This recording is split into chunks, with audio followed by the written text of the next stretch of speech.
بسم اللہ الرحمن الرحیم۔ آج ہم 25ویں پارے کا خلاصہ پڑھیں گے۔ پہلی آیت مبارکہ الیہ یرد علم الساعۃ وما تخرج من ثمرات من اکمامها وما تحمل من انثى ولا تضع الا بعلمه ویوم ینادیہم این شرکائی قالوا اضلناک ما منا من شہید۔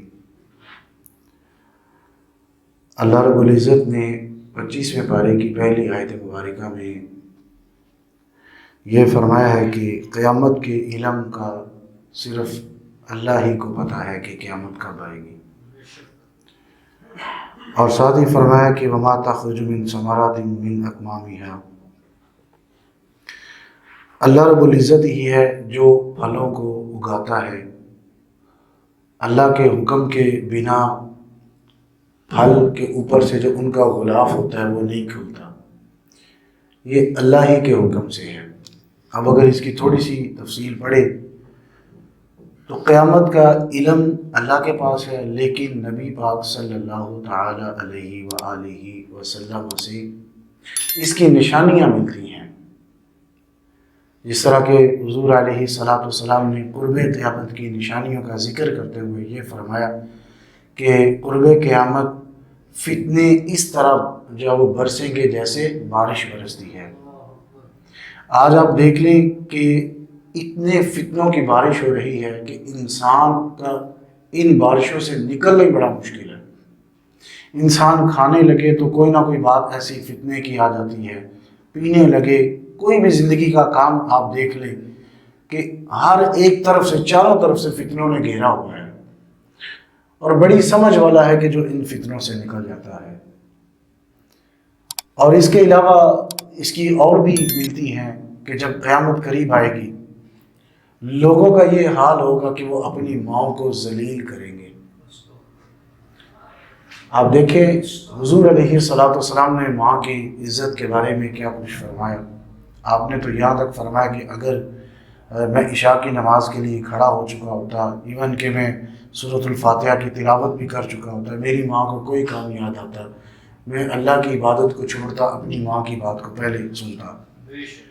تو قرب قیامت کی نشانیوں میں یہ بھی بتایا، اور اس کے علاوہ اور بھی بہت ساری ہیں نشانیاں جو کہ دیکھا جائے تو ساری تقریباً پوری ہو چکی ہیں۔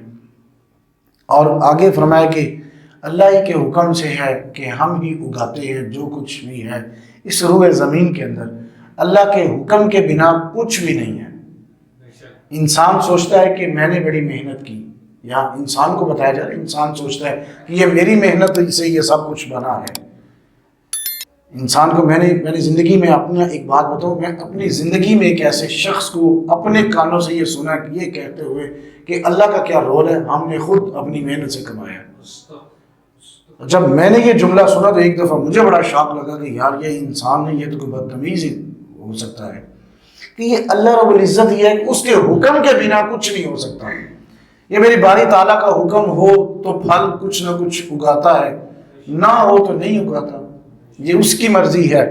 اور پھر آگے چل کے ملتا ہے وَإِذَا أَنْعَمْنَا عَلَى الْإِنسَانِ أَعْرَضَ وَنَأَىٰ بِجَانِبِهِ وَإِذَا مَسَّهُ الشَّرُّ فَذُو دُعَاءٍ عَرِيضٍ۔ اللہ رب العزت نے فرمایا کہ جب ہم کسی انسان کو کچھ عطا کرتے ہیں یعنی احسان کرتے ہیں تو وہ منہ پھیر لیتا ہے، اور جب اسے کوئی تکلیف پہنچتی ہے تو پھر وہ لمبی لمبی دعائیں مانگتا ہے۔ اب بات کو سمجھے کہ جب انسان پر کوئی مشکل وقت آتا ہے تو بڑی لمبی دعائیں مانگتا ہے، بڑے بڑے یعنی اللہ رب العزت کو یاد کرتا ہے، تو پھر جب ہم اس کے تھوڑی سی دیر کے بعد ہم جب اس پر احسان کر دیتے ہیں، اس کو کچھ عطا کر دیتے ہیں، تو پھر وہ ہمیں بھول ہی جاتا ہے، پھر وہ ہمارا نام بھی نہیں لیتا۔ آپ دیکھیں نا کہ ہم دعا تو مانگتے ہیں کہ باری تعالیٰ تو مجھے اتنا مال دے، میں تیری راہ میں خرچ کروں گا۔ میں نے ایک علامہ صاحب کو یہ بیان کرتے ہوئے سنا، وہ فرما رہے تھے کہ ایک شخص میرے پاس آیا، اس نے کہا علامہ صاحب دعا کریں اللہ مجھے بہت زیادہ مال دے، میں آدھا مال اللہ کی راہ میں دوں گا۔ تو علامہ صاحب نے مسکراتے ہوئے کہا کہ میری دعا اللہ تجھے 1 کروڑ دے تو 50 لاکھ مسجد میں دے۔ وہ میری طرف گھورنے لگ گیا۔ تو یہ ہوتا ہے کہ ابھی تو دعا کی جا رہی تھی تو وہ گھورنے لگا، تو مل جاتا ہے تو انسان بھول جاتا ہے. یہ صرف انسان کی یہ سوچ ہوتی ہے نا کہ اللہ مجھے مال دے میں تیرا گھر بنواؤں گا، تو جب مال مل جاتا ہے پھر وہ کوئی نہیں بنواتا، پھر وہ اس احسان کو بھول جاتا ہے کہ اللہ نے اس وقت میں کیا تھا، مجھے کیا سے کیا بنا دیا، لیکن بعد میں وہ اپنے رب کو بھول جاتا ہے. اور پھر آگے چل کے فرمایا ذالک الذین یبشر اللہ عبادہ الذین آمنوا وعملوا الصالحات قل لا اسألکم علیہ اجرا الا المودۃ فی القربى. اب یہاں جب وہ اس آیت مبارکہ میں حضور علیہ السلام سے، یہ ہے تو اللہ رب العزت کا کلام، لیکن یہ حضور علیہ السلام نے اس بات کا خواہش کا اظہار کیا، کیونکہ میں رب نے فرمایا نا کہ اے پیارے حبیب آپ ان لوگوں سے کہہ دیں، کیونکہ حضور علیہ السلام کی یہ خواہش بھی تھی. تو میں رب نے فرمایا کہ ان لوگوں سے جا کر کہہ دیجئے کہ میں تجھ سے کوئی معاوضہ نہیں لیتا. یعنی حضور علیہ السلام نے بڑی جب اس دین کی خدمت کی، حضور علیہ السلام نے جتنی تبلیغ آپ نے کی، کوئی بھی انسان نہیں کہ جس نے اتنی تبلیغ کی ہو، کیونکہ آپ امام الانبیاء تھے. آپ جتنے بھی انبیاء کرام آئے نا، سب ہر ایک نبی نے اپنے پیغام کو پہنچایا، لیکن کسی نبی نے یہ نہیں کہا کہ میں نے دین کو تمام کر دیا. کسی نبی نے یہ نہیں جملہ بولا، کیونکہ ایک دین کے بعد نیا دین، دوسرے دین کے بعد پھر تیسرا دین، یہ شریعتیں چلتی رہی، پھر یہ پیغام چلتے رہے. پھر جب حضور علیہ السلام آئے نا، تو آپ نے اپنی ظاہری زندگی میں یہ بیان فرما دیا. اللہ رب العزت کے کلام میں یہ شامل ہے کہ الیوم اکملت لکم دینکم واتممت علیکم نعمتی، آج کے دن میں نے اپنے دین کو اتمام کر دیا، یعنی مکمل کر دیا تمہارے اوپر. اب دین مکمل ہوا. آپ نے جتنی تبلیغ آپ نے کی وہ کسی نے نہیں کی. تو میں رب نے فرمایا کہ اے پیارے حبیب آپ ان لوگوں سے کہہ دیں میں نے بڑی تبلیغ کی ہے، میں کوئی تجھ سے معاوضہ نہیں کرتا چاہتا. ہاں ایک معاوضہ میں مانگتا ہوں کہ میری جو اہل بیت ہے نا، اس سے پیار کرنا ہے، اس سے محبت کرنا ہے، ان سے پیار کرنا ہے. حضور علیہ السلام سے حدیث میں ملتی ہے، ہمارے اللہ سے پیار کرو اس وجہ سے کہ اس نے تمہیں عطا کیا. اور پھر فرمایا کہ مجھ سے پیار کرو اس وجہ سے کہ اللہ سے پیار کرتے ہو تو اللہ کی وجہ سے مجھ سے بھی پیار کرو. اور پھر فرمایا میری اہل بیت سے پیار کرو کیونکہ مجھ سے، میری وجہ سے ان سے بھی پیار کرو. اور پھر ایک حدیث میں یہ ملتا ہے، حضور علیہ السلام نے فرمایا اس وقت تک تم مومن ہی نہیں ہو سکتے جب تک کہ تم میری اہل بیت سے محبت ہی نہیں کرو گے. تو اہل بیت اطہار سے محبت کرنے کا تو ہمیں درس ملا ہے، ان سے محبت کا درس ملا ہے. حضور علیہ السلام نے اتنی دین کی تبلیغ کی، آپ نے کچھ نہیں مانگا، ایک چیز مانگی ہے. تو پھر ہمارے لیے ضروری ہے کہ ہم بدلے میں آپ کی آل سے محبت کریں. اور پھر آگے ملتا ہے والذین استجابوا لربہم واقاموا الصلاۃ وامروا شورى بینہم ومما رزقناہم ينفقون. اب اللہ رب العزت نے فرمایا وہ لوگ جنہوں نے میرا حکم کو مانا. سب سے پہلے کہ حکم اللہ رب العزت نے جو کچھ دیا ہمارے لیے حکم ہے کہ ہم اس کو سر خم تسلیم کر لیں. اور میرے رب نے فرمایا جن لوگوں نے مجھے مانا اور نماز کو قائم کیا اور اپنے کسی دین کے معاملے میں مشورہ کر لیا، آپس میں مشورہ کر لینا بہتر ہے. حضور علیہ السلام سے بھی مروی ہے، آپ علیہ السلام امام الانبیاء ہیں، لیکن آپ بھی کوئی بھی کام کرتے وقت اصحاب سے مشورہ لیتے تھے. جس طرح غزوہ تبوک میں یا دیگر اس کے علاوہ غزوات میں جانے سے پہلے آپ جو ہے وہ مشورہ کرتے تھے. جنگ بدر میں جاتے وقت آپ نے انصار و مہاجرین سے مشورہ لیا کہ کیا کیا جائے. پھر آگے سے صحابہ کرام نے کہا کہ ہم حاضر ہیں، جان بھی حاضر ہے ہماری.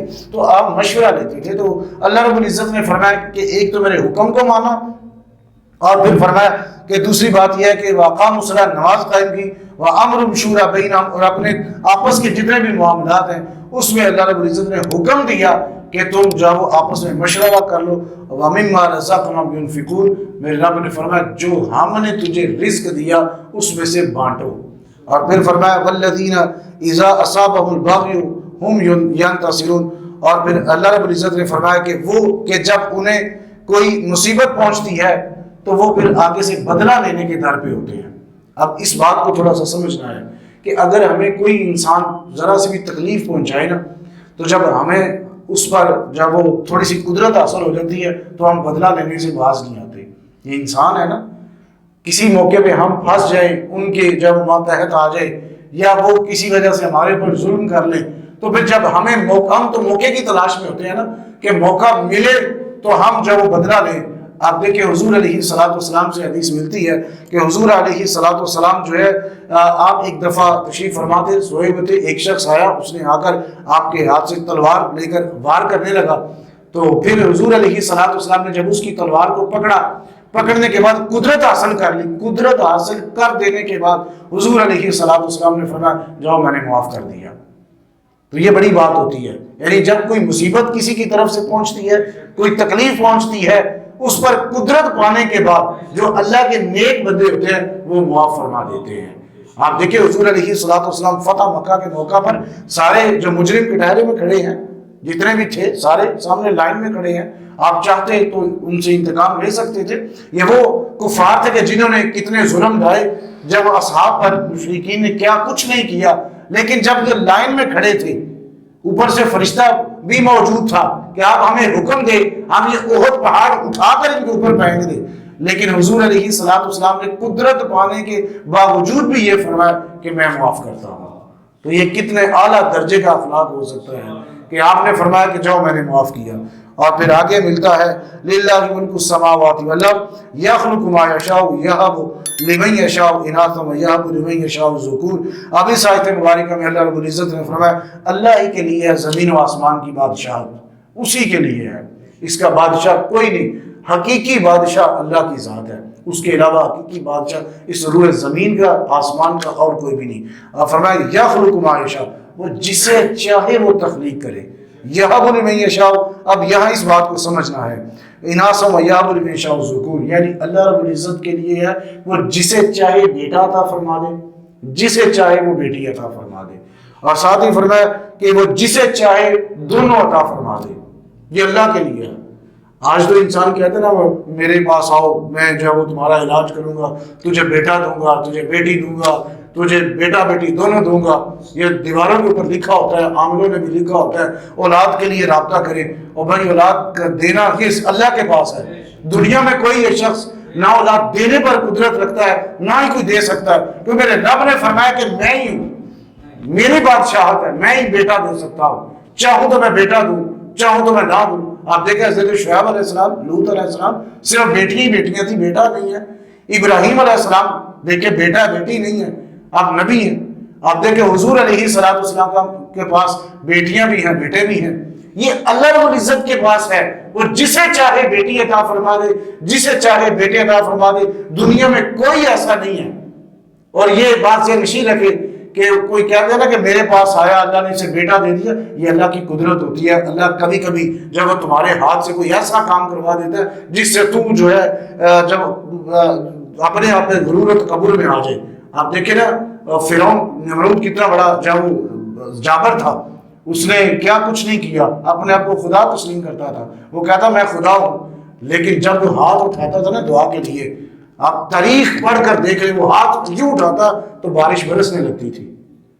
یعنی اللہ رب العزت کبھی ڈھیل دیتا ہے نا، فی طغیان یعمہون، کہ وہ اپنی سرکشی میں بھٹکتے رہے، کیونکہ میرے رب ہے نا کبھی کسی کو ڈھیل دے کے آزماتا ہے، کبھی کسی کو کسی وجہ سے آزماتا ہے، یہ میرے رب ہے۔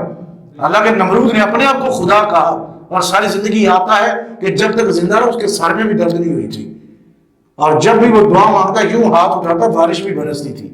وہ اپنے آپ کو یعنی اسے مزید اللہ رب العزت موقع فراہم کر رہا تھا کہ تو جب وہ آج سدھر جائے گا کل سدھر جائے، لیکن وہ باز نہ آیا۔ تو یہاں اس آیت مبارکہ میں یہ ملتا ہے کہ یہ قدرت صرف اللہ ہی کے پاس ہے۔ اور پھر آگے ملتا ہے کہ حتی اذا جاءنا قال یا لیت بینی و بینک بعد المشرکین فبئس القرین۔ اب یہاں جب وہ اللہ رب العزت نے بڑی خوبصورت بات ارشاد فرمائی، میرے رب نے فرمایا کہ کل جب قیامت والے دن جب وہ آپس میں جب ملاقات کریں گے نا شیطان سے، یعنی آج تو انسان شیطان کی پیروی کر رہا ہے، تو آج اسی کے در پہ لگا ہوا ہے، اس کو اپنے رحمان کی جب وہ پرواہ نہیں ہے کہ ادھر سے مجھے آواز آتی ہے اذان کی، ادھر سے مجھے کوئی رحمان کی طرف بلانے والا ہے، اسے پرواہ نہیں ہے۔ لیکن کل جب قیامت والے دن میرا رب فرمائے گا کہ جب قیامت والے دن دونوں جب آمنے سامنے ہوں گے نا، تو وہ ایک دوسرے سے تمنا کریں گے، وہ کہیں گے کاش کہ تم مشرق میں ہوتا میں مغرب میں ہوتا، یعنی اتنی دوری کا وہ اظہار کریں گے۔ لیکن اس وقت اظہار کرنا کوئی کام کا نہیں ہے، اظہار کرنا تو آج کرے، آج موقع اللہ نے آج زندگی دی ہے، آج اللہ نے عقل دی ہے، فہم دی ہے، ادراک دی ہے، آج سوچے۔ لیکن اس وقت سوچنے کا کیا فائدہ؟ اور پھر آگے چل کے ملتا الاخلاء یومئذ بعضهم لبعض عدو الا المتقین. میرے رب نے فرمایا کہ آج تو بڑے تم دوستیاں نبھاتے ہو، ایک دوسرے سے بڑا پیار کرتے ہو، یہ کہتے ہو فلاں شخص میرا دوست ہے، فلاں میرا جو ہے بڑا اچھا دوست ہے، بڑا تعلق ہے میرا، لیکن میرے رب نے فرمایا کہ یہ تعلق صرف روئے زمین تک ہے، یہیں پہ ختم ہو جائے گا، کل قیامت والے دن یہ تعلق کام نہیں آئے گا. اسی وجہ سے کہا جاتا ہے، علماء نے لکھا، اسی وجہ سے مفسرین کرام نے لکھا کہ پیار کرنا ہے تو ایسے لوگوں سے کرو کہ جو اللہ والے ہیں، جن کا پیار تجھے جنت میں لے کے جائے. آپ دیکھیں نا، جب حضور علیہ السلام سے سوال کیا گیا، ایک صحابی نے عرض کی حضور قیامت کب آئے گی؟ تو حضور علیہ السلام نے فرمایا کیا تو نے اس کی تیاری کی ہے؟ تو اس نے آگے سے عرض کی کہ حضور میں نے تیاری نہیں کی سوائے ایک ہی، آپ نے عمل کیا کہا؟ ایک ہی عمل ہے. عرض کی گئی، پوچھا گیا، فرمایا کہ کون سا عمل ہے؟ تو آگے سے عرض کی کہ میں صرف ایک ہی عمل آپ سے پیار کرتا ہوں. تو میرے نبی نے فرمایا کہ المرء مع من احب، کہ جو جس سے محبت کرتا ہے نا، کل اس کا حساب بھی اسی کے ساتھ ہوگا. آج اگر حساب آپ اللہ والوں سے، نیک لوگوں سے پیار کریں گے، یہ پیار تجھے کل قیامت والے دن بھی سرخرو رکھے گا. اور اگر آج یہ پیار دنیا داروں سے اور ایسے لوگوں سے کرو گے جن کا اپنا ہی برا حال ہے، تو پھر کل قیامت والے دن بھی تمہارا بھی حشر انہی کے ساتھ کیا جائے گا. تو اس وجہ سے کہا جاتا ہے کہ جب اپنے اللہ والوں سے محبت کرو، یہی محبت تمہارے کام آئے گی دین و دنیا میں. اللہ رب العزت سے دعا ہے جو سنا ہے اس میں عمل کی توفیق عطا فرمائے.